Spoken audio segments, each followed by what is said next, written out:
This 17 News at Noon podcast is brought to you by Clinica Sierra Vista. Welcome back to the 17 News at Noon podcast, where we share your news on your schedule. An announcement from Russian President Vladimir Putin has much of the world on edge. We'll tell you what he said that has many fearing an invasion of Ukraine could be imminent. And a domestic violence call ends in a deadly officer-involved shooting. The latest on that investigation. We'll take a look at what you need to know on this Monday, February 21st, 2022.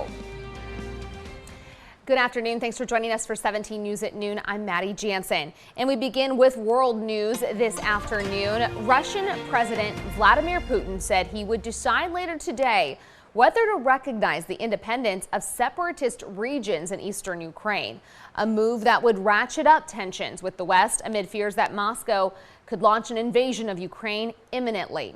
European leaders urged Putin to resist recognition, and the EU foreign policy chief threatened possible sanctions if he does. Ukraine's president convened an emergency meeting of top security officials. It comes amid a spike in skirmishes in those regions that Western powers believe Russia could use as a pretext for an attack. With an estimated 150,000 Russian troops amassed on three sides of Ukraine, the U.S. has warned that Moscow has already decided to invade. Still, the American and Russian presidents tentatively agreed to a possible meeting in a last-ditch effort to avoid war. Back here at home and in our 17 homicide tracker, one person's dead following a shooting last night in Wasco. Sheriff's deputies were called to the area of D and 5th Streets around 9:30 last night for reports of shots fired. Deputies arrived and found a man who'd been shot multiple times. KCSO says it's not clear what led up to the shooting. By our count, this is the 11th homicide in Kern County so far this year. The coroner's office has identified a man who was shot and killed by police during a domestic violence call out Saturday night in South Bakersfield. Bakersfield police were called to the area of Dayton Avenue and Elmhurst Street just before 10:30 p.m. When they arrived, they say officers encountered 41-year-old Alejandro Rosales in front of the residence, and two officers fired their guns. Rosales was taken to the hospital where he died. Police say Rosales had a gun that was recovered at the scene. Both of the involved officers were equipped with body cameras and are on routine paid administrative leave while an investigation is underway. By our count, this is the fourth officer-involved shooting of the year in Kern County. Anyone with information is urged to call Bakersfield Police at 327-7111. A reminder, if you experience domestic violence or know someone who has, there is help available. Always call 911 in an emergency. You can also call the Alliance Against Family Violence and Sexual Assault at 322-0931. Their crisis line is 327-1091, or the National Domestic Violence Hotline. That number is 1-800-799-SAFE. A man who's been identified after he was killed in an officer-involved shooting last week in Oildale. Sheriff's deputies were called to Pierce Road near State Road for reports of a man allegedly smashing car windows and assaulting someone with a deadly weapon back on February 9th. When first responders arrived, they say 25-year-old Devin Carl Moore was trying to take a person hostage with a weapon when deputies shot and killed him. Deputies say no one else was hurt. Hello, this is Tim Callahan with Clinica Sierra Vista, and we're excited to unveil the Community Health Center of the Future, our comprehensive care center. It's located right across the street from Memorial Hospital. We have every service under one roof, from family medicine, OB/GYN care, dental services for adults and children, behavioral health, and much more. So find your way to better care at Clinica Sierra Vista this year at our comprehensive care center. Visit our website, clinicasierravista.org, for the latest on this project. We'll see you soon. Now to developing news from over the weekend. The mayor of California City tells 17 News the city's police chief has resigned. City officials say Jon Walker was sworn in as chief in January of 2020. No word yet on why he resigned, but Mayor Jeannie O'Loughlin says it was voluntary. Walker will stay with the department until March 31st. The city manager will decide on a replacement. This comes 14 months after Orrin and Orson West were reported missing from their adoptive parents' home in California City. They have still not been found. If you have any information about the whereabouts of the Cal City boys, you're encouraged to call the Kern Secret Witness line at 322-4040. An investigation is underway after a man was found dead in a car on Saturday morning in central Bakersfield. Officers were called to 8th Street between V Street and Union Avenue just after 9:30 a.m.